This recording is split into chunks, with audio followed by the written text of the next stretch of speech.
Well, hello, Sunita. Thank you for joining me again. How are you? I'm good, Miaj. How are you?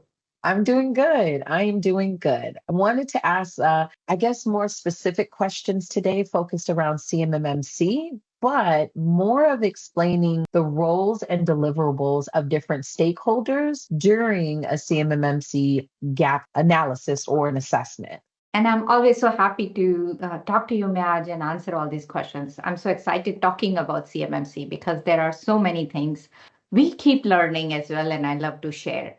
So, to answer your question, yes, these are distinct roles and requirements from each of these stakeholders. I call them people who are basically in the role of like a system administration Mhm. and network admin, and someone who is responsible to make sure that all the I's and T's are dotted and crossed for from the standpoint of the documentation and implementation standpoint. So there is an element where we have to implement all the controls, configure in the system, monitor the system, manage it, keep the audit trails and things of that nature. And then there is a component of making sure you're meeting with the requirement of procedure, policy, and training, and so forth, auditing and things of that nature, collaborating from the IT, either it's a person or a team, and giving those evidences as you work with the auditor, C3POs, or CCPs, or CCAs, however, whoever you're working with, and making sure that you meet the requirements. So compliance is another element of it.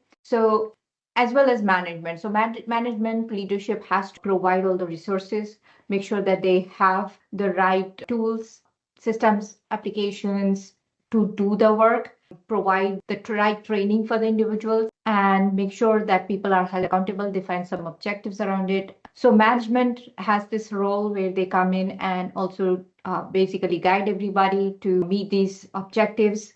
But their role is more of the governance as opposed to compliance person who is looking at the entire CMMC from the documentation, policy implementation standpoint, and IT individuals. It can be one person or a group of people. Ideally, you want a group of people who are responsible for managing the system and the entire enclave side of things. So you Okay. need a couple of people, and their roles have to be segregated.